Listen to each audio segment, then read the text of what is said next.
Oh, Twitter's still not working. Maybe. Go live. Nope. Maybe. Nope. Okay. What's up, everybody? How you guys doing? A couple minutes late. Sliding in through the door just on time. We're going to have Seth Page on today. We're going to talk a little bit about CrossFit teams. Speaking of which, I should probably send him the link. Otherwise, it's not going to work. Let's get him here. Somebody sent me in a hold on. Sorry. Multitasking. Copy paste. Streamer. Link to Seth. There we go. Somebody, Brady, what's up? Yo, somebody sent me a theme song, a startup theme song. Isn't that something special? But I didn't load it in here yet. I thought it was loaded up and it wasn't. And I went to go hit the button and I was like, dang, it's not loaded in here. Let's see if I have it on my, dang, I thought it was back here. Already jacking up. All right, everybody, how we doing? Adam, what's up, man? How are you? Hope you guys are doing good today. I feel like it's not going to be the same without music, but we can't use the same exact songs we've been using the whole time. Whoa, and just blow out everybody's freaking ears. Sorry about that. The knob was crazy. John Young and Souza on at the same time. What? What, John? You know this is my fucking hour, bruh.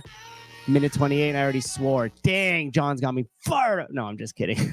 What's he on? Where is he? Did he start his own show? Is it the Wadcast thing? The Wadcast podcast. What's up, Dominic? How you doing, bro? There we go. Now we got some energy flowing. Chris, what's up, man? What's up? What's up? What's up? I can never keep up. Dude, either can I. Wad Prep Podcast. The fuck, John? I didn't even heard of that. What is that? I didn't even heard of that. No new friends, boy. What you doing? No new friends. Okay. Theme song is over. I'll play that other one for you guys next time. I thought I had it uploaded into here. Sorry, John. You sent it to me. I appreciate that. I think he made it out of scratch. You guys want to see something wild here? Check this out. I know we're going to get into CrossFit Games teams talk and stuff like that. We will. We will. But of course, first we have to start with something contentious. So imagine this. Imagine you borrowed money from somebody and you were like, oh, hey, whatever happened to that $100 that I lent you so you could fix up your kitchen? And then you go in the person's kitchen and the kitchen looks way worse than when you originally lent them the money. And then they tell you, well, I don't even know what happened to the money. What do you mean you don't know what happened to the money? Well, I sent it over here and then it got lost. Well, if that sounds like a crock of shit, then welcome to Gavin Newsom's leadership. Using $20 billion. That's what's happening in California this week, where under Gavin Newsom's watch, the state spent $20 billion over the last 5 years to combat homelessness. And the number of homeless people increased. So when auditors asked to see where the money was spent, no one had any idea. It turns out the state's homeless council just threw money at homeless nonprofits, but didn't track how much or how the nonprofits spent it. So lawmakers demanded a hearing, and it was a hot mess. Watch. What's the money been spent on? LACH is working on finalizing its HAP annual report and hope to have that published in short order. Why is it taking 3 years to get data? The system was implemented in 2021. So HCIS began in 2021. It wasn't fully implemented until 2022. And so, okay, that's still 2 years ago. So why is it taking so long? I mean, you're the one that said you're urgent. I don't know, maybe my sense of urgency is different from your sense of urgency. You can't tell us at all how many people we've helped. No, they can't. It's like a car accident. You don't want to look, but you can't stop. When you're talking about what happened in those 2 years, a lot of that is grantees using a data system they'd never used before, getting used to it, getting substantial technical assistance, us getting back bad data, needing to go have further conversations, and then needing to go work on cleaning up that data. So they lost $20 billion because of technical difficulties? Imagine losing. Holy shit, that's terrible. Listen, if you guys have seen the last like 3 posts I posted on my Instagram, have all been like old white dudes that are mostly dead. And well, that's not true. Peter Thiel is not. Neither is George Guild, I don't think. But Milton Friedman is. And it's heavy on capitalism. Why? Because that is what happens when you hand your resources over to the worst possible person to allocate those resources. It's just absolutely asinine. And people always like start harping on like capitalism, or we should tax the rich a little bit more. Listen, the rich are rich because they know how to take their money, invest it, and make more money. So why would you take money and resources away from people that clearly know how to allocate it in a way that is positive, that is going to keep growing everything around them, to a bureaucratic system that can't even tell you where the fuck it went? They can't even tell you like, oh, well, so we gave it to a bunch of these nonprofits and actually all of that money went to administration fees, which actually means that they just, beefed up their salaries and paid themselves from it. Also, too, it's a dog chasing its tail. Like, imagine literally sitting here and thinking that you're going to spend more money on a mental health and drug addiction issue labeled as homelessness. That's already the problem. The label can't even be solved. So it doesn't matter how much money you put on something if you're just running around for a symptom that you're never, ever, ever going to be able to cure, then the whole entire problem and the way you're going about it in your solution is already completely screwed. So giving more money to a situation or switching out this guy with this guy or this gal with this guy or whatever the hell, and then using the same terms, allocating more resources to an ever-growing problem is not going to fix it. Is not going to fix it at all. And if you take that subject and then you spin it and you ask yourself, if my name's Dave Castro of the CrossFit Games and I only have $100 to spend on this year's games, how do I allocate that money? Where do I put that money to continue to grow the sport and continue to have enough money to where we could do this awesome promotions and make it still a really fun event, give the athletes what they need to be successful?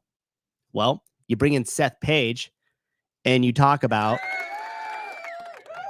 getting rid of the CrossFit Games teams. That's what happens. Wait, we're getting rid of it? We're not making it better? Yeah, we are. I just I go for the drama. Like, it's funny how much that that switched from like, hey, we should talk about different ways that you could do the teams, or like how we could make it better. And I'm like, yeah, how about we title the CrossFit teams are dead? Like, okay, I don't know what that has to do with anything. They kind of are. Like, I feel like all the eyes are always going to be on the individuals, just like they had a realization that the masters and teens weren't really helping the situation. In fact, they were kind of muddying it. I don't think it's much different for the teams now that there are probably only 4 or 5 teams that are competing every year, actually competing, and the rest are there as sort of participation fillers. Because half of them are stacked and the rest are actually probably from affiliates and whatnot. Yep. So I want to preface this too, and I was really hoping I was gonna have like a bunch of impressive research for you and shit like that, and I got zero time to do it. In fact, I was on the phone with Sevon discussing like our upcoming schedule for this week until 1 minute before the show started, and I was like, dude, I gotta go. Like, I gotta grab my coffee. But I wanted to give like a brief little like look back at the teams, right? And so I'm gonna just kind of spew off here, and then stop me when I give out wrong information. So originally it used to be like the affiliate cup, right? So when they first started, you all had to belong to the same gym, kind of no questions asked. Yeah. Okay. So then it was more, they didn't even call it teams. It was called almost referred to as the affiliate cup, wasn't it? Correct. Okay. And so at some point in that timeline, and I think Rogue was the one that maybe threw the wrench into it, or it might not have been Rogue. Maybe CrossFit was doing this on its own to have like a in-between season thing, but they did like the pairs, right? It was an online thing where you could go like, you talking about team series? Yeah, team series. Thank you. And that was the first time we saw like a super team, wasn't it? Yes. I think maybe they were super teams, but you still had to compete together.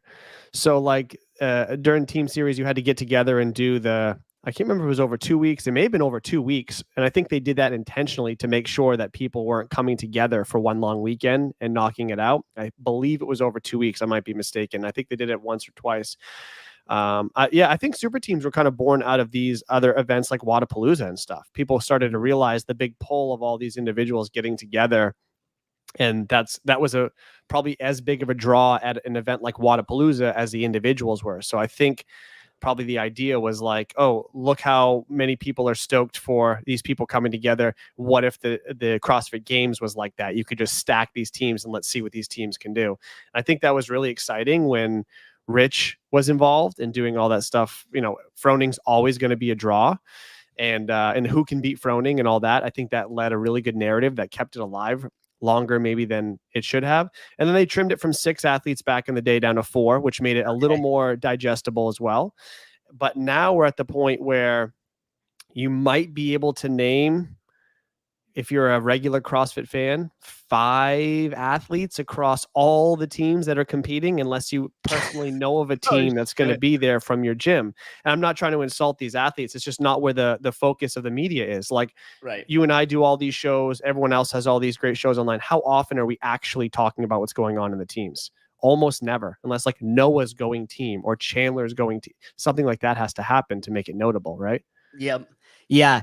And so perfect. Exactly. So we had that in between, which us kind of ushered in the first super teams. But outside of Rich deciding, hey, I'm quitting as an individual, but I love competing. I still want to work out. I got sponsorship obligations, whatever the case may be. He's like, I'm going to go team and win the team. And I think outside of the affiliate cup, because before you had some sort of like, you wanted just to know who was the fittest affiliate. And a long time it was like Invictus, it was CrossFit New England, like these really big, known gyms with a lot of like a superstar power coming out of them, especially in the individual field and stuff. And so you kind of knew it from that. But at that point, it really, like you said, there wasn't really any like draw to watch the teams unless your affiliate was like involved in it. Then Rich got involved, and now that kind of pushed it more mainstream. But really, we were all just watching as to like, can Rich get beat in this format? Right. It wasn't even so much like, hey, I'm interested in watching 6 people all work out at the same time together. It was like, we just want to see Rich get beat, like, or can he continue to win first place? Right. It was almost like a foregone conclusion. Everyone's like, oh, who's coming in second? Or like, you'd have a team or 2 that would say they're getting together to like take on Mayhem for the season. And like that was the only storyline of teams, right? It's the only hype you could put behind it was like the Rich thing. Yep. And then they moved it somewhere in that era from 6 to 4 athletes. And I'm assuming that's just like cost and logistics. It's so much easier to do things with 4 than it is with a 6-person team, right? I think it makes it more watchable to an extent. Like I watched for years and years different teams. I was training athletes that were on different teams, and I knew the workouts. I still couldn't figure out where they were, what was going on, when it was time to switch stations. Like it was such chaos out there with a lot of, anytime you want to combine a bunch of modalities with 6 people, complete chaos. And it's still challenging with 4 at times. Yeah. I remember watching, I forget which event it was, but it might have even been like some handstand walk, something, but like within 2 minutes of the whole entire event starting, and it was probably like a 20-minute workout, it just looked like chaos on there. Like you had no idea where people were. You had no idea who was in first place. Like it was just but then you had the mix of that many judges out there too. Oh yeah. Just the amount of personnel like on the competition floor was insane. And so I think watchability has always been, if that's a watchability, I think like being able to sit there and watch it has always been kind of the crux of the teams. It's really tough to know what's going on. I would agree, and I think most viewers would agree. If I were to, I think the only pushback you're going to get for wanting to improve teams or change teams or maybe even make the cut to teams are the people that want to participate in teams. The people that want to stay competitive, they're probably not going to go individual to the games anytime soon, but they want to stack their best athletes in their little region of gyms in their area of the world together and make a run at the games or make a run at semifinals. And team allows those athletes to come in. And I do think that it also does, to an extent, allow gym members to support this team, right? If you have a team that's making a run, it's real easy to promote that within your gym, get people hyped there to go watch you take on the quarterfinal workouts together. I know we did that years ago when we had a team qualify for semis out of Hawaii. Like everyone was like, wow, this team has a shot to go to semis. Let's go watch them do quarters. Like it was a cool little community thing, but it's only fun at that point in time, like for that little, it's not as much hype built around as the individual who's making the push, and you can follow along and do stuff like that. But yeah, now so what we'll do is we'll just kind of talk about little points that we think might like help it make an improvement to it, or if we should even keep it all together. Originally, I like, I got this like chip on my shoulder, and I was like, no one watches teams, just cut it, save all the money, be done with it. So here was Savon's take. He was like, they can't. And I was like, what do you mean they can't? And he's like, dude, think about the drop of in attendance if the teams don't show up. For athletes or fans? Both. Because do you think fans are still, back in the day, I would agree, the Sea of Green from Invictus, all that stuff, CrossFit New England have all the red shirts. I agree that was a thing at one point, and it may still be a somewhat of a thing at semis, but we didn't see it that strong this year, and I'm not sure we see it that strong at the games. Maybe we do, maybe we don't, but I think we're seeing more fans go to the game now of the individuals than we're seeing community members of teams. That's my opinion. I have no data to support that. It's just what I've noticed. Yes. And so that's exactly was my response to him. Like almost verbatim, dude. Oh, funny. And I was like, how many people are really going to like watch the team thing? And he's like, no, you're missing the point.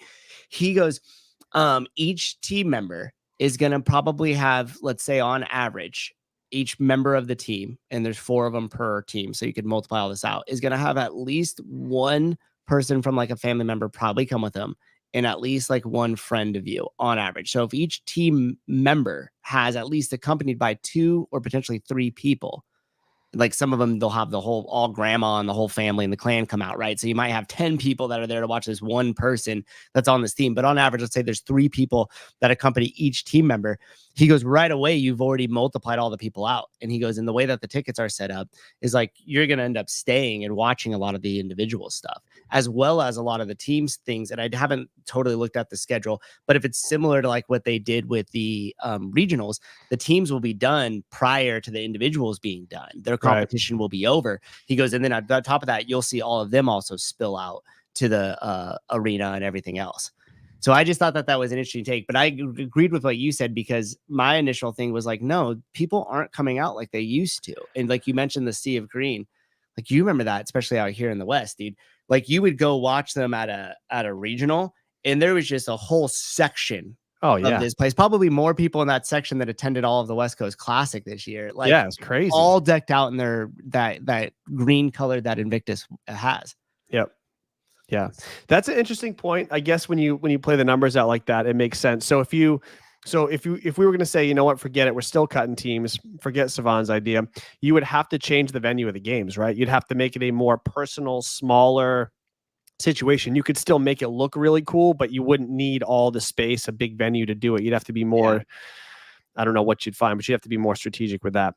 But after we talk about it, I have a pitch. I have a whole pitch that I have in my head as to how I think you could make a really cool, different team version. I've been thinking about it because I remember we were in a chat on another show one time throwing things back and forth, and it got me thinking that day about like what, as a longtime fan, and something that I would like get behind and have staying power and have me get excited for it, the whole process. What would I want to see and what would it look like? And so I have a pitch whenever you're ready for it. So okay. So then I got one more question. Maybe this will segue into your pitch.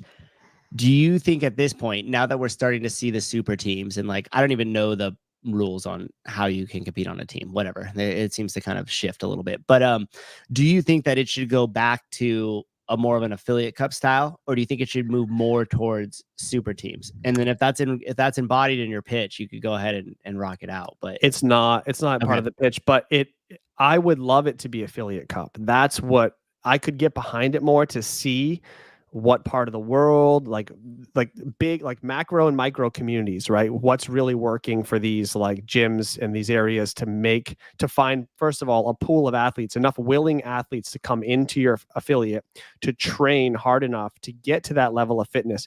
Because if your affiliate has 80 members, it's unlikely you're going to have this big pool of high level genetic athletes to train and pull from, right? Right. But other bigger gyms do have that, or communities that are more fitness driven as opposed to communities that are more sedentary will likely have a different demographic in your gym. And so to me, having it be a true affiliate cup seems more interesting. You get to see training philosophies, how different demographics are successful or not. Are college towns crushing it because all these younger kids are there living there training? Like what's working and what's making it happen would make it more interesting than who has the sponsorship funding to go live somewhere for 5 months and just stack a team. To me, that has no storyline to me. And like the people that are good enough to go do that, I'd rather watch you throw down late on the line and try to be an individual, come up short or not at semifinals. I'd have, I don't want to say respect, but I'd be more excited to see you laid on the line like that. And so that's kind of where I stand on that. Yeah, because eventually, if you move more towards the super teams, I won't ignore all these people in the comments. Hi, guys. Who's Stacy? Entire gyms would travel to regions to the games if a team would make it. Yep, that's exactly what we're talking about. There's a huge pull from your local affiliate. Teams are for the community, regionals and affiliate cup. Bring it back. Can't disagree with you there, Sarah. Sarah's becoming a rising star of the show. I don't know if you caught her on the last Gil Taylor. Sarah, I think I mailed out some Fit Aid. Not like physically from my apartment because I don't hold any inventory here, but we've passed it along to the appropriate people. And thank you for being a character on the show. What were you going to say? Go for it. I was going to say, you one of the comments brought up a good point. If it went back to the regionals format where there's 7 or 8 of them and you're trying to fill those venues, then team is crucially important, right? But with semifinals format, you're really only trying to pack 2 areas and travel is already an issue anyway. If it was more regionally located, like the California region with the Sea of Green we keep talking about, it was in Southern California. It was in Del Mar a lot of years. So Invictus was right around the corner. So they were just doing their morning drive to fill the stadium up, which makes a very big difference. Very big difference. Janelle just says hi dudes, what's up? Hi. The game sold out so fast I don't think selling tickets would be an issue either way. Good point. That is a good point. Barkley, hey, what's up, dude? 120 team members plus 360 family and friends. Yeah, my math was over here. Did the game sell out before semifinals even happened? I believe it did. They did. Like the first run, which Grace got a ticket for because we were like unsure what was going to happen. And she's like, well, either way, I'm going to buy my ticket because I'm going with or without you guys if you go or not. So she bought it and it sold out crazy quick. And I have a coach and a member of my gym that's been trying to get tickets for the last couple of months and they've been there for all the releases and still have not had any luck. So you may not need teams after all because people weren't banking on teams getting there. Definitely not. And it clearly didn't interrupt their sales, as Sarah pointed out as well, too, which I agree with. Ken Walters, here we go. Just starting to get something done today. And the Sevon podcast alert comes through. And you get yeah, I know. There is so many things happening all the time. Yesterday, I was bummed because I finished working out. And I walked over to my phone and stuff as I was like catching my breath. And I realized that Hiller had sent me a text with just a link. And he's like, I think you'd have something to offer on this. Jump in if you can. And I was like, oh, shit. So I hit the button and the show was already over. And I went back and I was watching part of it. And of course, it was something that I definitely had a lot of opinions on. I was like, damn. I texted him. I was like, sorry, dude, I missed it. He's like, no big deal. That would have been perfect. I saw a little bit of that yesterday and I heard him say, oh, I sent a link to somebody. Hopefully I'm going to have a guest. I'm like, who? I wonder who it's going to be. That would have been perfect if it was you. Yeah, I know. I was bummed. I was like, he's like, oh, it's okay. Don't worry about it. And I was like, oh, that's like an exciting thing. I'm not worried about you. I'm worried about I missed my chance. Stacy, it highlights the affiliates too. Perfect marketing for an affiliate who can send a team to the games. I think there are some benefits to that. Okay, so before we get into my uneducated dumb opinions, let's listen to Seth's pitch here because I'm curious. So you have the magic wand of all the resources and decision making for the CrossFit Games teams. What do you do with them? All right. So what I would say is, first of all, like a lot of people have been hinting at, you have to pull it away from the games. Maybe it's like a winter competition. So the games ends in August. Maybe this is like a November, December thing. And what I would do is I would run another qualifier, kind of like almost quarterfinals, where it's like 4 5-scored events over 4 days or something like that. Mm-hmm. You open it up to everybody. You let the top 60 men, top 60 women qualify. Now, keep in mind, there's going to be plenty of games athletes who have no interest in participating. You know, you're going to get you'll get some semifinals athletes, but you'll have this whole new list of athletes that you see. Maybe some of them, you know, some you don't. They get invited to an event. It's a partner competition, but they don't give any details. You get invited, you get to go. And they can change the format as they go. So one of the things they do is they can decide once you get there, after it's done, if it's going to be same sex, male, male, female, female, or if it's going to be mixed sex, male, female. You get there, and then they hold a live draft or a hopper thing where they're pulling pairs of qualifying athletes out of a hopper. So you don't even know who your partner is until you get to this event. And now people are waiting in anticipation to see who's Pat Vellner getting for a partner, who's Medeiros getting. That you could see two stacked partners get together, or two, lower level semifinal guys that squeaked in. You never know what you're going to get for a pairing. But part of it's fitness, but part of it's how fast you can adapt to work together over those 3 or 4 days, because you have no practice like that. And so I think it would be really cool. You don't have to make it a huge event. You could make it something smaller where you're offering only like affiliates chances to get lotteries to buy tickets or whatever, make it exclusive. But then you could sell like a stream. So one of the things that got me thinking about this was like, I watch a lot of like online poker, and they just had the World Series of Poker. And so on YouTube, they give you like a 1 hour preview of who's playing, what's at the tables. And then they make you go to this app called Poker Go. It's like $9 a month or something, and you stream it. CrossFit, everything's moving in the direction of being online anyway. CrossFit needs to start to get some sort of streaming app service thing up and running beyond just playing it on YouTube. They need to have more streams. This could be the perfect opportunity for them to sell streaming subscriptions to watch these events. Everyone can watch it from home. I would tune in for the draft. It would give you workouts to talk about. It would just lead up to this big partner competition that happens off season where you don't know who the pairs are going to be. It's going to be a new set of champions every year, guaranteed, because the likelihood of pulling the same partners is next to none, especially if they change the format every year. 1 year it's same sex, next year it's mixed, back and forth. And I just think you could make an amazing, exciting event out of pairs. And the workouts you can generate for partners versus teams of 4 or teams of 6 are so much more exciting. The synchro work could be so much better. You'd have higher level athletes competing through this synchro work as opposed to the team athletes for the most part.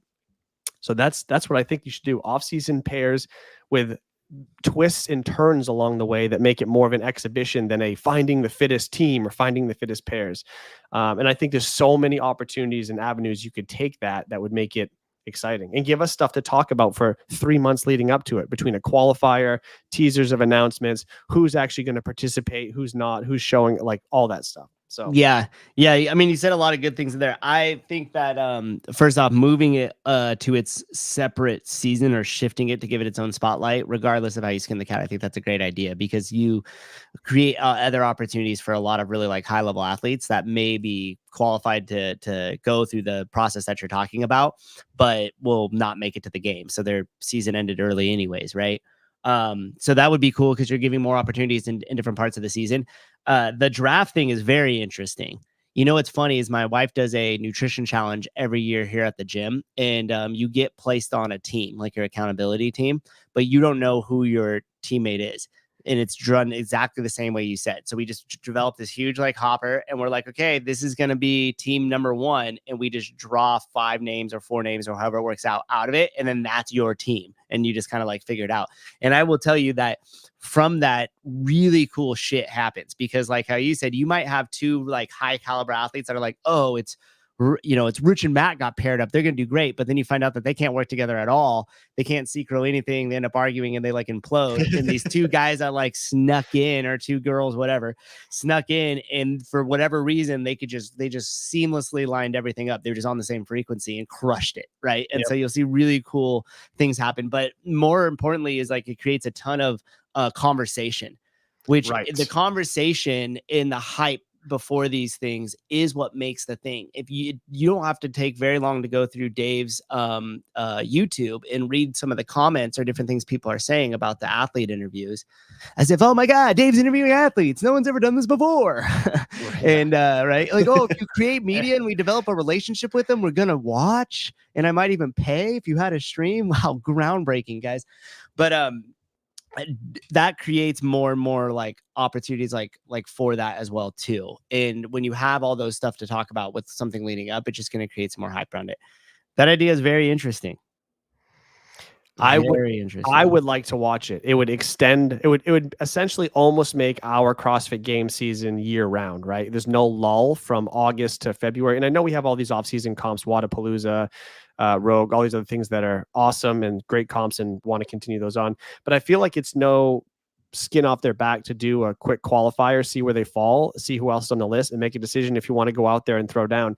And if it's run by CrossFit, you're going to drag big sponsors in, and you're going to have a decent prize purse, probably a higher prize purse than some of these other events. So you may miss out on like the super elites who want to go to Rogue and Wadapalooza because they have a shot to win and win real money. But most people don't have a shot to make that much money at those events, right? Only a small handful of athletes who would rather, I think, take a shot at something like this, continue to participate throughout the season, and maybe they get paired with who knows what games athlete, and they're just crushing. They finish, on the podium and they make a chunk of change. And yeah, so I think, like, to answer Pedro's question there, I think a lot of athletes would forego the likelihood of them not making elite Wadapalooza and definitely not qualifying for a top 5 spot online for Rogue. So I think a lot of people would forego that.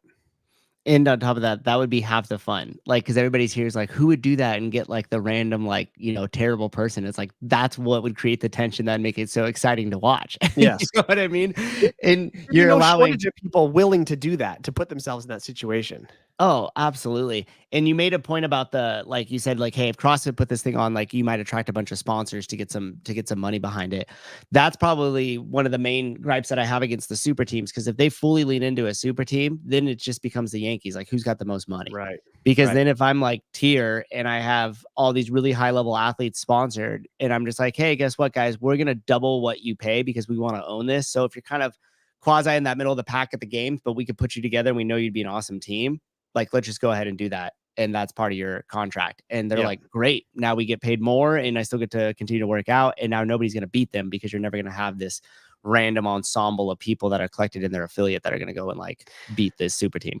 Yeah, you're and like you just kind of said, super teams in a way are like marketing in some ways, right? These collections they're sponsored by whatever, or they're representing a training brand or whatever. It's just a way to put out this like an extra marketing thing when they go out there. And so, like, by representing individuals, I don't want to say you're taking it away from them, but the individuals who are randomly paired, like, yeah, I can't get over how exciting it would be. You think about the show that Savan would do with Spin or whatever else, the live draft, when they're pairing people together, streaming the draft while people are talking about how well teams are going to do, these two pairing. Oh, that's going to be interesting. Like, the amount of hype behind that would be absolutely crazy. It would draw, everyone would want to see how it plays out. You can predict how the CrossFit games are going to play out to an extent. You would never be able to predict how this is going to play out. Right. There's no way. And it would make an awesome prop bet in the Heat 1 app. Oh, imagine sitting there, like, placing your people, and like, yes, you could do some crazy shit with the main sponsor. Be like, if you pick 2 teams in a row, you win $1 million, because like the statistical odds of that would be so low. Right.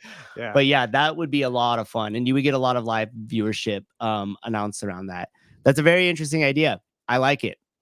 A couple of good points about it was, like you said, it moved it to a different time in the season. I think that's great. I love the fact that it just creates a ton of conversation around like mixing people up to find out who's going to pair like with who. But something you had said earlier inside your pitch was like, why doesn't CrossFit have its own like streaming thing? Yeah. Oh, you're with me. Oh, dude, like, what are you like, it's so crazy to me that they're like, hey, you know where we should go? ESPN, because nobody has fucking cable anymore.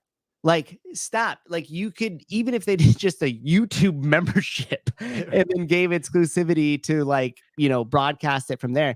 With what we've done with a lot of these live shows now, I get this technology has really come a long way in just these last couple of years, because we've seen it advance from when I was walking around with a cell phone at Wadapalooza to where we're able to live stream and what we're able to do now.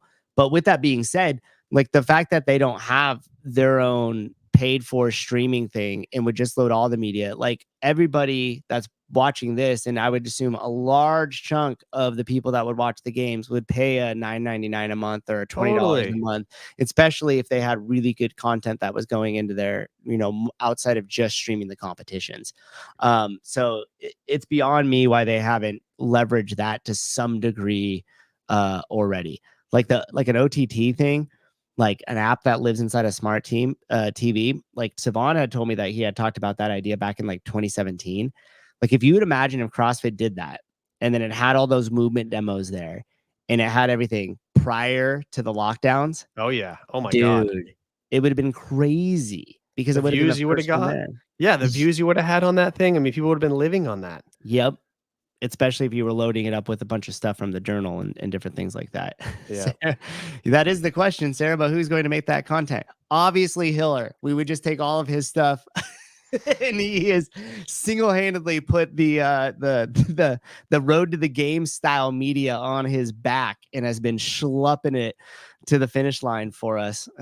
So, you know, It's kind of God bless crazy him for it. It's kind of crazy what he's been putting out. It's really crazy. I mean, I remember watching the Haley one a couple months back when he did it, and I was like, whoa, you broke into something different with this style here. And he was like, yeah, I enjoyed doing it. And I was like, holy shit, like this is good. And to see him continue with that, like when he went to Mayhem, Underdog Athletics, the stuff that he did with Doma, what's it, Abigail? Yeah. Jeez, Yeah. I almost like drew a blank on that. Has been really, really cool. Do you think Savan was do you think whether consciously or subconsciously, Savan has been a massive influence on Hiller's style? Because I get new school Savan vibes. The way he like puts the camera and asks the questions and leaves it kind of with his voice on there and things like that. Like Savan, all the old HQ stuff was him putting his camera in people's face and asking sometimes really good questions and sometimes super obnoxious questions to see what the athletes would respond with, right? Right. And so like just in your face, but that's the best, most raw content. It's like you ask the question, they give you the answer, and it's right there. It's not like this drawn out interview, like where everything's highly edited and everything's really like perfectly cut together. I actually don't like that. I can't watch documentaries like that. I like the raw stuff. Me too. Yeah, it feels more real, and at some point you kind of get lost in the conversation as if you're almost there and like part of it, right? If it's highly edited and produced, you're kind of just like feeling like you're watching more of a movie, and it doesn't give you that same authenticity, doesn't come through. To answer the question about, I mean, I think to a certain degree, like all of us in this kind of media space of this cohort of like this group that we have here, I think all of us are pretty heavily influenced by what Savan did in the past, because we all, you know, for lack of better words, like grew up on that media in the CrossFit space. And so we're like, okay, cool. Like we want to see more of that. We want that to be available for this next generation of CrossFitters and the next one after that. And so I think that's probably where that is influenced by. At least I know it is for me when I was like filming back at Semifinal East. Heidi, you like raw stuff, like a raw fish bar, different than sushi. Learned that the other week. So getting back to the games thing, the teams, I think that there's way too many people on the field. I think that they should cut it down, and maybe they already did, because then this tells you how much I pay attention to it. But I think that there should only be a field of 10. Oh, 10 teams make it to the games. 10 teams make it to the games. And I know there's gonna people like, I know the John Young is gonna like listen to this and be like, that's crazy. There wouldn't be enough points and it would kind of settle. And it's like, well, okay. I'm okay with that. It works just the same. You have the same spread, or you could take on a different scoring system. But for some reason, I could be wrong. I think they did that one year. One year they had 10 super teams or 20 super teams. It was a really small field. I can't remember. I might be making that up. But yes, I think you're right. I think, again, unless you're looking at those people dragging their friends and family in with them, I mean, no one's watching teams, and no one's watching the bottom 2 heats or 3 heats of teams either. Right. So, John Young doesn't care about teams. Look at that. How does Chris feel? Chris, how do you know? That's misinformation. Misinformation has to be the stupidest word ever. What do you mean it's misinformation? It could be wrong. It could be untrue, but like the misinformation. And there's disinformation too. What's the difference between mis and disinformation? I don't know, but apparently there is. Oh my gosh. Yeah, I think if you had one heat of 10, more people would watch, because there's a lot of scarcity on it. Like if you're telling me, the teams are going and I got to watch 2 heats to get to that 3rd heat, I'm not watching 2 heats and then I'm forgetting to come back to watch the 3rd one. Like, let's be real. And the workouts are long for teams because they're trying to get so many people through so many different movements and incorporate so many things. The workouts are all long and drawn out. Again, that's another reason why I like partners, because you can make the workouts the same length as an individual. Yeah. And you're doing them together, or you're doing sprint versions back and forth, whatever. There's a lot of different variations on them.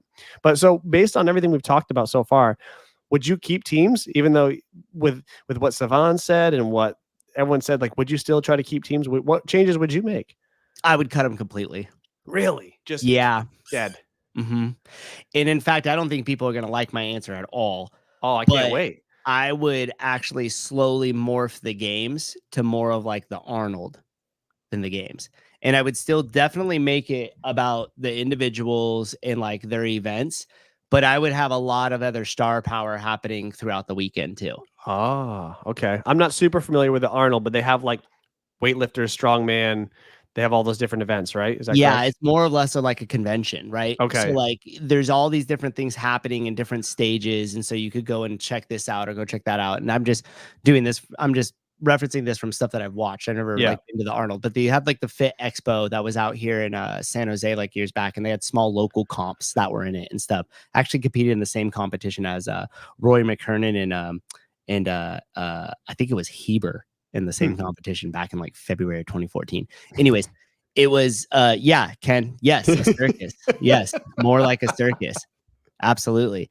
Because I think that there's a lot of these like that would be one option, right? If you wanted to keep it as a really strong marketing tool truly for the affiliates, because that's what I would do. I would move it. And Greg's even said this, like he wanted to be the Woodstock of fitness. Yeah. So I would try to create that. And they do that with some really cool, like affiliate offering stuff, right? Like with their education pieces, you could go take a class like at like the affiliate that's there with the seminar staff members.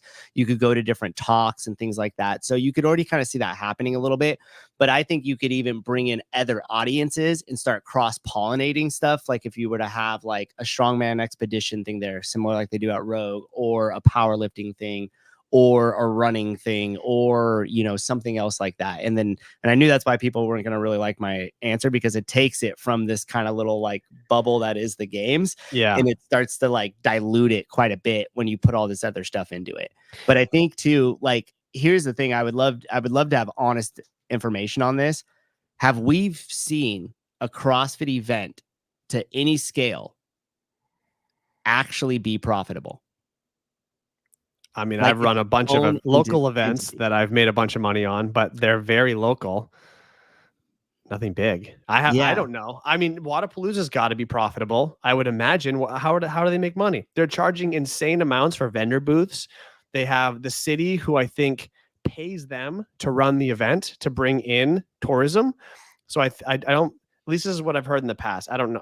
I'm not an insider with them, but I've heard the city like basically funds it in a way. They want them to have the event so people come into town, stay at the hotels, eat all the food, support local business.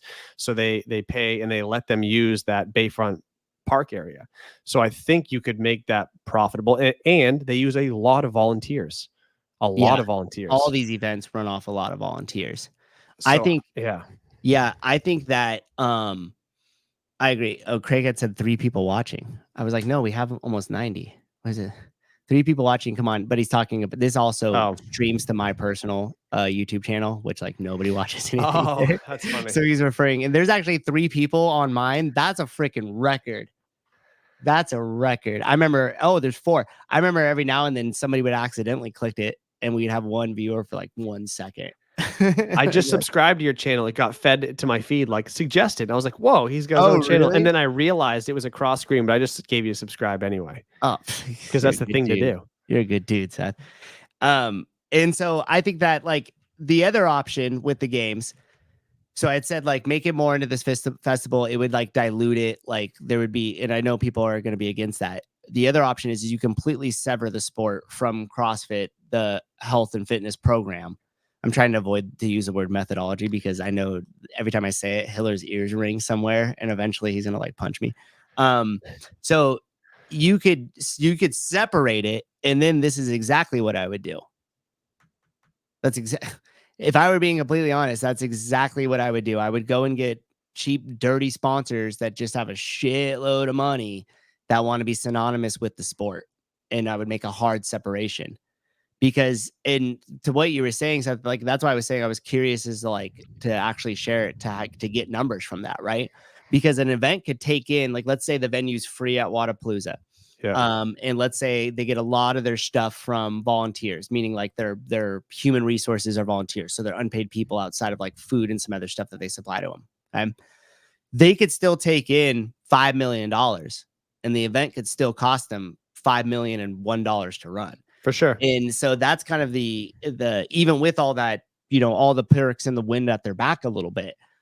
So I would just be curious about that, because I know that I don't think the games would have survived on its own as the CrossFit Games without money coming from affiliateship and training subsidizing it. Oh yeah, no way. I mean, it grew from such a small thing in Castro's property to such a big thing in such a short amount of time. There's no way it was generating income like that early on. So they basically had to go out and take a shot on that. I mean, I don't know what this was. It the Home Depot Center when it first started?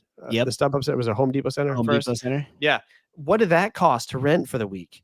Like they just decided they're going to go from Aromas to Home Depot Center one year. And there's like, that was as empty, if not emptier, than West Coast Classic was this first year. They didn't make any money on that. They spent money, a lot. Yeah. They spent millions. And on top of that, the broadcasting back then, you figure that was 2010. So that the iPhone had come out the year earlier.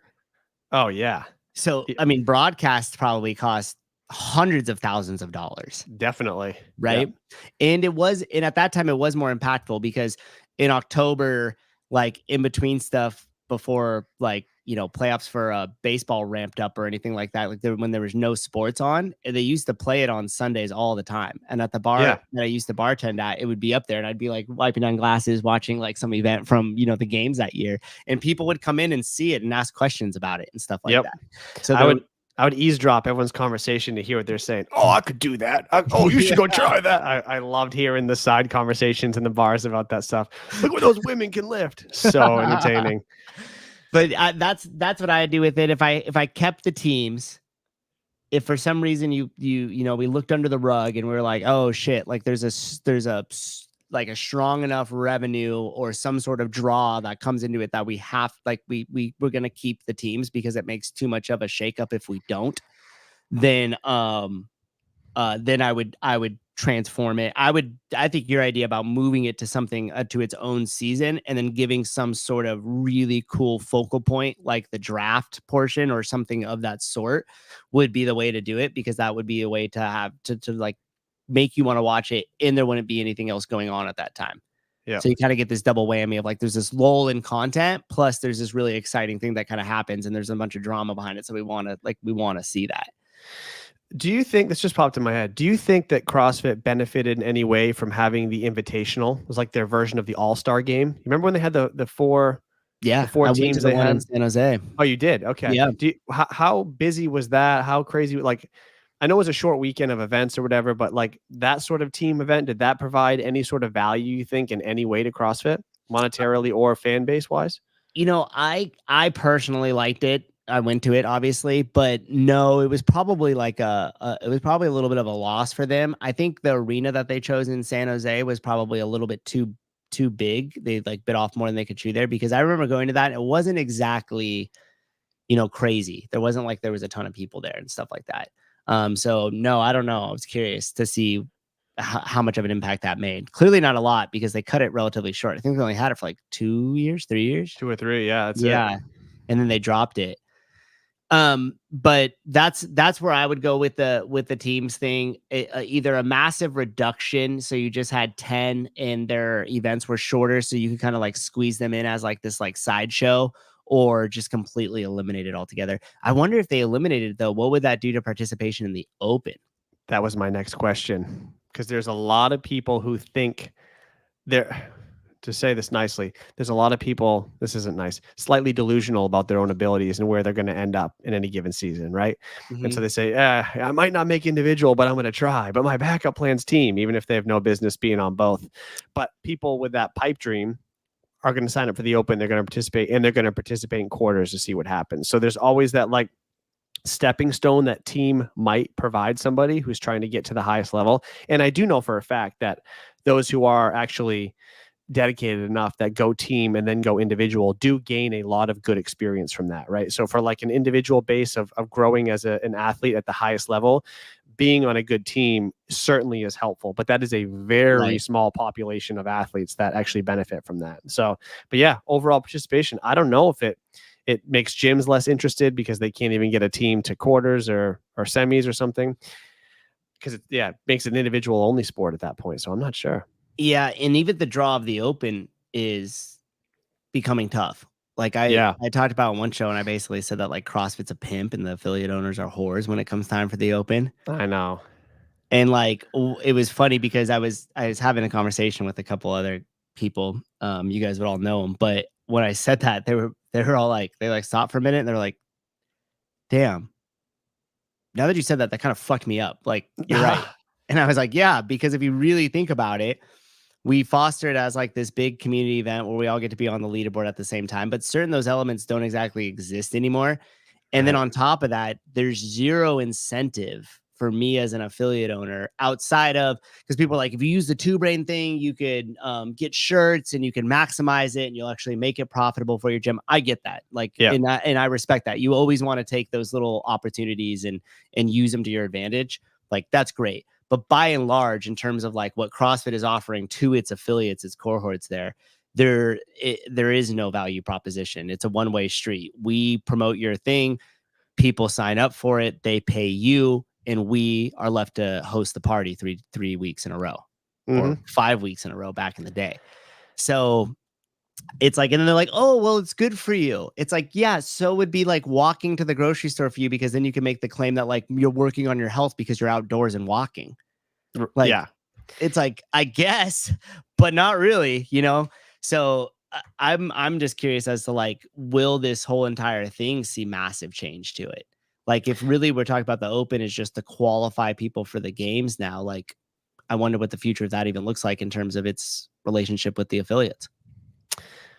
That's a great question. I think about it in so many different ways. There's been times where there's been years. I mean, I've been doing this a long time, since the first Open. And there's been years that I felt legitimately guilty begging my members to sign up and do the Open, knowing they weren't really getting anything back from it in terms of like, we could have just done these workouts in class and we could have pushed each other or whatever. So in certain different, and I've been at a bunch of different gyms where the culture at some gym is very competitive, and the Open makes a lot of sense to give them that extra push and get them fired up.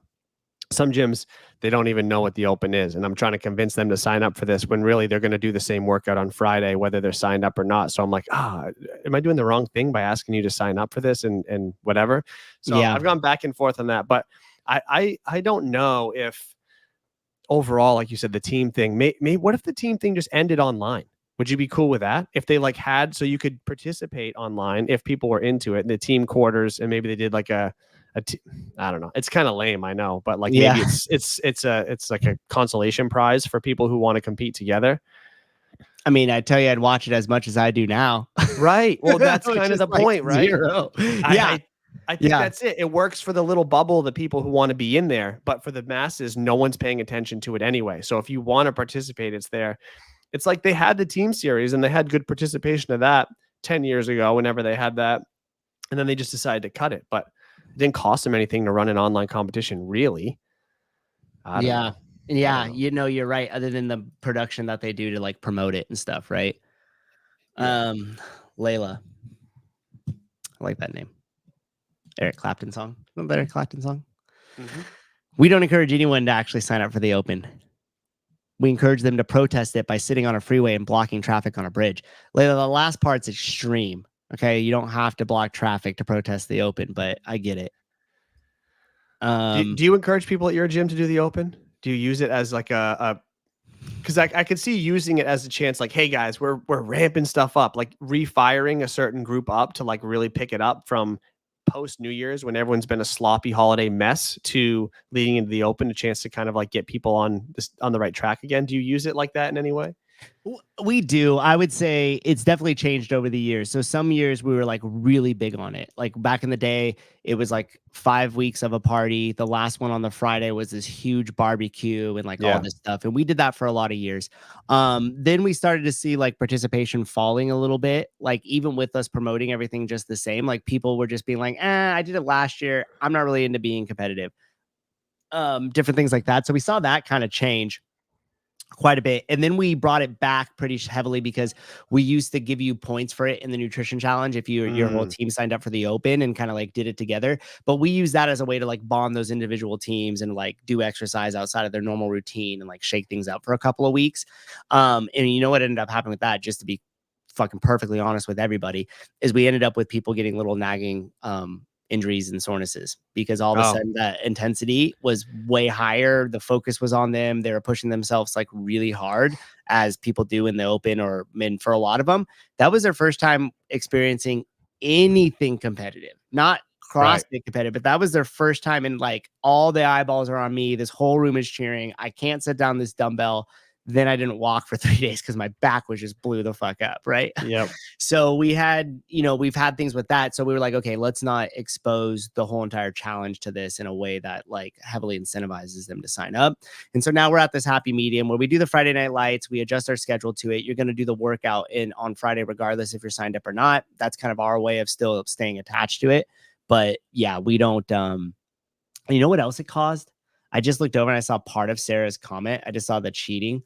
Oh, dude, yes. You know what, though? It does, but it doesn't. For me, it's always created a little bit more of a headache because now you have all those people that are like, get these crazy fast times. And you're like, I know Seth fucking skips half of his reps on his wall balls. Like, there's no way he beat me on this. And like, the open's going to be my chance. But then Seth's wife shows up to judge him. And now what do I have to do? Because the other person that knows that Seth's been cheating is not going to go to Seth or his wife and say a damn thing. They're going to come right to me and be like, are you going to let Seth's wife judge him? You know he skips his wall ball reps. He's not going to put his thing as RX. Are you going to approve that time? And you're like, holy shit, I'm just trying to make sure my churn stays low. I don't give a fuck about this. Right? Like I got 30 other problems. There's water coming out of the toilet right now. And I'm worried about, Seth's wall ball count because his judge is biased. So it does usher in this whole entire, other set of things that you have to kind of deal with. Yep, it does. And you're right. And then with that, it creates a little friction and tension in the gym, right? Because so-and-so is talking about another member now, and they didn't need that. Didn't make a difference when they were cheating in class, but now they're kind of skimming reps in a competition. So now we're judging them a little bit as a person. And now, that's true. That brings a whole nother dynamic. Being a gym owner, man, oh my goodness. We don't have to go down that road today, but oh my goodness. Yeah, there is that's a whole can of worms. So but yeah, that's just some of the stuff that you have to deal with. So for me, over the years, like going into it for, this coming open will be like our 12th one doing it, or 11th one or whatever. And like, you just you start to question like, is the juice worth the squeeze? And earlier I started this whole entire podcast with like allocation of money. Mm-hmm. And I think that we all are making those decisions in terms of like where we and how we allocate our time. And bye, Sarah. Bye. See you later. I just love when people say like goodbye on it. And so like if I'm the gym owner and I have all these tasks that are constantly nagging at me, it's like, how much time, effort, and resources do I want to dedicate to promoting the open, putting on the open, dealing with everything that comes with the open, the extra stress, the added work, and everything else, as opposed to maybe I just want to make 5 more pieces of really great content and put a couple dollars behind that and gain 10 members. You could do both. You could. If you have a good team, you could do both. Yeah. Unfortunately, most gym owners are a solo team. Mm-hmm. And the way that I put it too is I told Savon, I go, what's interesting that this comes from the hub? And he goes, why? And I said, because if sport is the top of the pyramid in our CrossFit program, methodology, if sport is the top of the pyramid, then the one major crucial event that CrossFit HQ puts out is only focused on the top of the pyramid. When we do our nutrition challenge, we end up making tens of thousands of dollars off that event. It strengthens our community. It brings new people into the gym, and we're focusing at the bottom of the pyramid with their nutrition. Yeah. You return a whole hell of a lot more for your community by focusing on that than the sport. But the sport is, I think we've gone back and forth on this a number of times. I mean, Greg used to use it as his marketing. That was his marketing budget, right? So he decided at one point before he started making big cuts that the showcase of what his program, not methodology, right? Program does, the showcase of that was worth being the biggest allocation of his budget for marketing for the year. Why he decided that and then why he changed his mind, I don't know. You'd have to ask Greg that. But at a certain point, he thought it was that valuable that people looked up to this and said, wow, isn't that amazing? I want to try that sort of thing. But then you look back at like the gym I'm at now in the North Shore of Hawaii, there is such little fitness experience in general. So most of my athletes coming in are like moms after their third kid, like, okay, I got to get my life back together sort of thing. Like that's what that's what we're working with. And they don't know who Rich Froning is. They don't know who Dave Castro is. And so me trying to get them excited about the Open doesn't make any sense. Me trying to get them to come every Saturday morning to the community class and meet new people and throw down makes a lot of sense. Right. And so, and then I have another gym that's 50 minutes away. If I didn't host the Open there, they'd burn it down. They can't wait to throw down and try to make quarters. Yep. So they're an hour drive away and they're two completely different populations and demographics. So I think, whatever works in your gym should be the direction you probably lean the most. Totally. Yeah. I mean, I completely agree. Like for some people, I know over at CrossFit Diablo with like Craig Howard, like they divide people up into teams and they do this whole thing for the Open and like really they go all out for it. And he has a really great system of making it great for his members, but also beneficial for him and the community and the affiliate. So there are different ways to do it. Don't take my poopy pants attitude about it as like the only end all be all. What did Denise after 40? Denise wrote every comment as one word, so that's okay. I'm used to this. This is how Sevon Texas, so I get it. We used it to what Souza is saying. Nearly everyone signs up past the Open 101 members sign up. I like it. It's like an annual in-house competition. I honestly think like if you have the capacity to do it and you kind of already are with putting on the logistics of the Open over the weeks, like you're better off funneling all that time and everything and all that energy into actually probably just doing one in-house competition. And like you said, Seth, like you've done them and it have made money off of it. So like you could foster the sport for that way. Now the programming is under control, so you could shift that to be more appropriate for your audience. And the judging, you just have your set of judges and they go to their lane. So you could just be like, hey, it's not gonna be Seth's wife on the wall balls because he got lane 3, and it's that guy, And so you could eliminate some of that stuff with those. To be fair, my wife would no rep me more than anyone else in the world intentionally over and over again. It was just he was just using it as an example. People, my wife wants to see me suffer. Yeah, and somebody else started commenting that they're like, oh, I knew Seth cheats his wall balls. I was like, there's no way. Yeah, right here. Dang it, you got me. Oh my gosh. Any other points on the team stuff? They should do something instead of nothing. I think that's the last thing that like is in my head is just letting it fizzle out to obscurity is probably not a good plan. And it doesn't sound like they have any plans to do anything. Whereas like, I guess maybe they had said something about in one of the athlete interviews, maybe making it a different time of year or something. I think one of the Panchik brothers had said something to Dave about it, but I don't know. But the way it's been going, it seems to me is it's losing steam fast year over year. And so it'll be interesting to see if they announce any plans or shifts. And if those plans and shifts bring more life and excitement back into it, will be interesting too. But yeah, it will be. In the way that I think about it, just final thought on this is like, obviously you guys know I look through a lot of things as like a kind of this like business lens that I'm stuck in, I live through, but I would look at it as like at some point the games had like 4 products, right? They have the individual, they have the team, they have the masters, they have the adaptive. And whenever you're making this decision as a business, you would just look at all of those and say, which one's our breadwinner? Which one brings in the most money?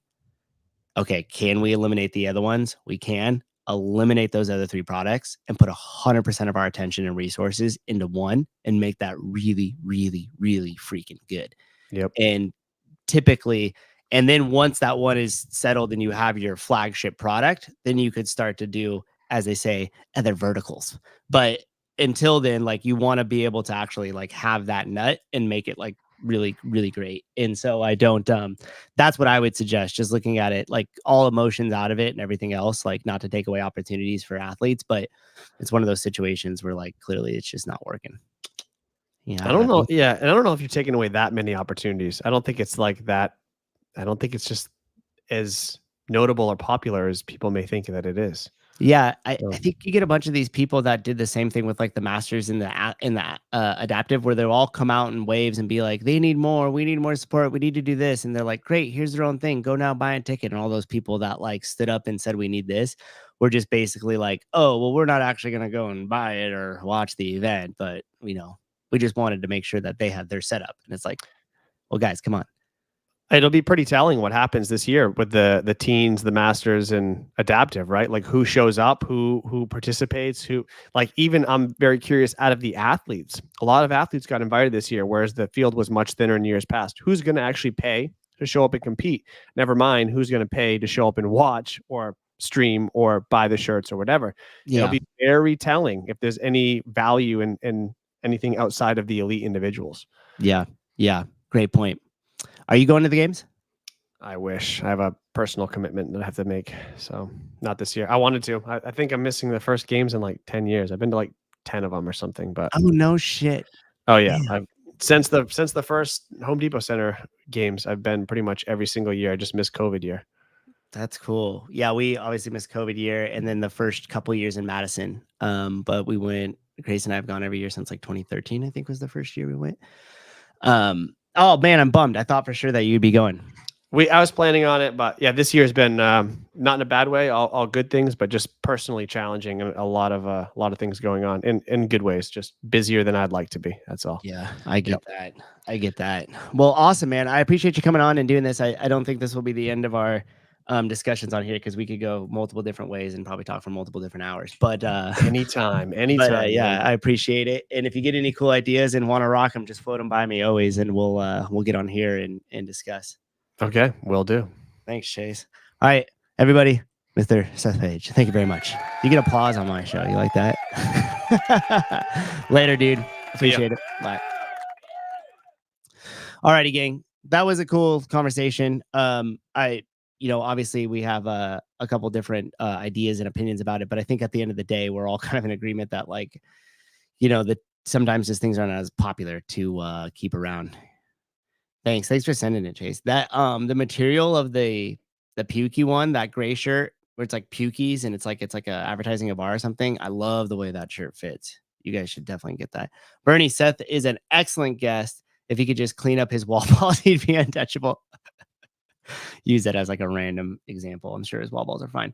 Heidi, come make sure you have that net. Yeah, you know what I mean?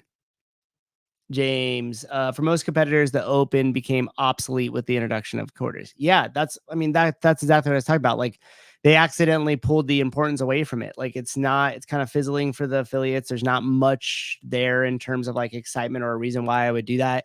As there was in the past, it's no longer that important for the athletes. They're just checking a box to get to quarters to actually start their competition so they can make it to semis. For some of them, quarters isn't even that big of a deal. It's just a formality as well.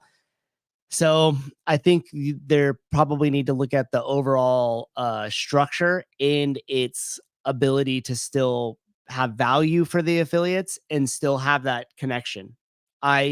Personally, I don't think it does. And I think it would all be better off if you severed the games off and just said sport is its own entity, refined it just to individuals, got sponsors that maybe CrossFit HQ or like CrossFit shouldn't necessarily go after.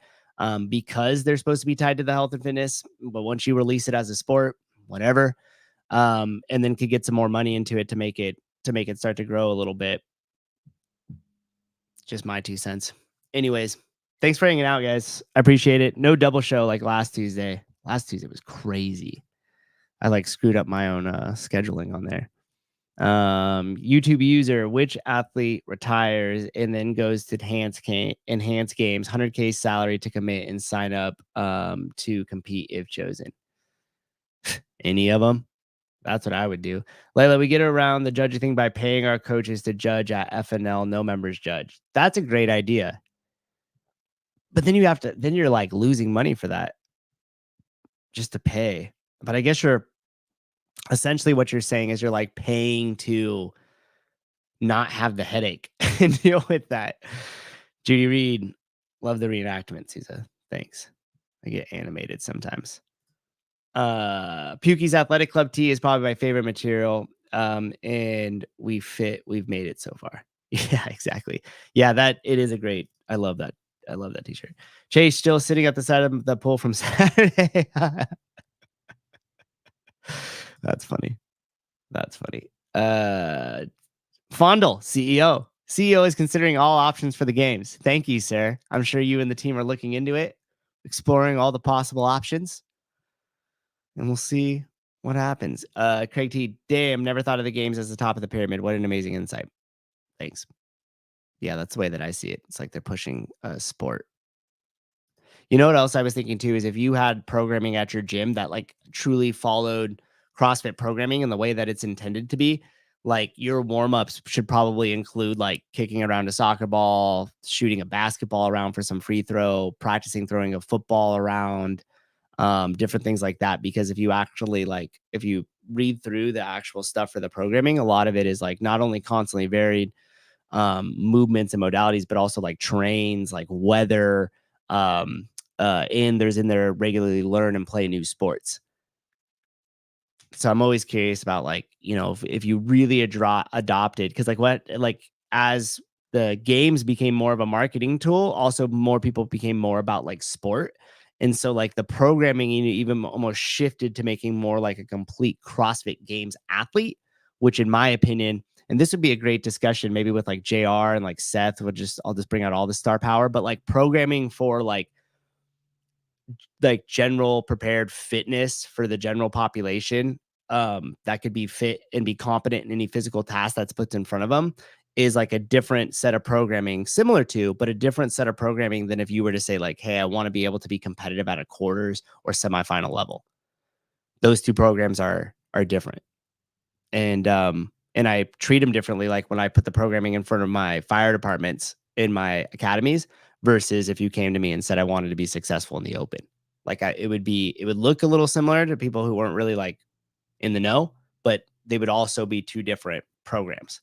So kind of doing that at CFL. You know what else we've done? Now I'm just rambling, but whatever. You guys can listen to this portion. You know what else we've done, which has been kind of cool, is like every time I go to the L2, which according to the records was never. I'm just kidding. I'll play my own. Yeah, like that. But when I go to the L2 and like we had a couple coaches that just got back from getting their L2s as well. And they're like, man, like, what do you think about doing like trying and testing out just like a heavy day? You know, when you come in and it's just like 5x5 back squat. And that's the only thing that you guys are doing for the day. And it's so tough because like people come in and like they want to sweat. Like they want to get to the point of the workout where like, damn, this kind of sucks. And like, this is hard. And like, I'm sweaty. Like that's what they're kind of showing up for. And if you just do strength training, people who are seasoned and really confident and have doing strength training for a while could take themselves there with a really heavy set of 5x5 back squat. Don't get me wrong, but for the majority of the members, especially like the newer ones, like typically they're not going to feel like they got the most out of like their workout, right? And I'm not saying that I agree with them in that statement. I'm just saying that's just the reality of it is. And so what we did is a couple weeks back, one of my coaches threw this idea out and we flipped it around and we actually did the Metcon before we did the workout. And here, I'll show you guys real quick. And so what I did is like we put together this workout, and it's like a low-key partner Metcon that's mostly based off of boom, boom, boom. That's like mostly based off of just like getting people warmed up. So it's like an extended warm up, right? So we did 10 minutes. One partner did this like suicide sprint. When they came back and finished, one partner rode 10 calories. And then the partner who did the shuttle sprint did the kettlebell swings. And then they just keep alternating movements and you just keep going around and around for 10 minutes. So you start relatively slow and then you kind of build into that pace over time. So that just takes 10 minutes. We get them moving a little bit before the class. We do a little bit of like mobility, some dynamic stretching, and then essentially we kind of prime the kettlebell swing and jump right into this. Now, once that 10 minutes is done, everybody's gotten like nice and sweaty. They've worked out. Some of the people that really wanted to go hard and feel like, oh, this like sucks, they get to like feel that. They take themselves there. They finish the workout. We go on a cool down walk. When they come in from that cool down walk, we'll do more specific mobility or like priming the position. So in today's example, we had deadlift. So we came back in real quick, opened up the posterior chain, did a couple things to like fire up the hips, grab that empty barbell, gone through a little drill, some points of performance with it, got a little weight on the bar, did a few empty, what I call like empty sets. So just primer sets. And then we started a timer. We did every 2 minutes for 8 sets, 3 deadlifts as they built up to their max. And so we flipped it. And by having that warm up, get sweaty, it kind of checked the box in terms of like all those things I mentioned before. But we still got to really drill down and focus on the strength portion of it. It's because you have to teach people how to weightlift. Right. Yeah. Yep. So you still get to accomplish that. You still get to make the main thing. But, you know, you kind of trick them. You slide a little fast one in there. You get them all sweaty and stuff before. And really, you've just given them like a super awesome warm up. It's not necessarily a conditioning piece. And typically we'll do movements that will reflect a little bit of the movement, the motor pattern of the lift that they're going to do. So like the rowing set up similar to a deadlift, the kettlebell swing set up similar. The shuttle run is just in there to get the heart rate up. And so we'll do different things like that. Like we have front squat coming up. It's bike, and then they do goblet squats on a slant board, slow tempo goblet squats, and they just keep alternating rounds as partners. And again, we'll do that for like 10 minutes, 8 minutes, 11 minutes, whatever the case may be. And then we cool down and get into that. There's a huge mental aspect that people don't talk about, focusing on intensity, and most people just goof around during the weightlifting in a CrossFit class.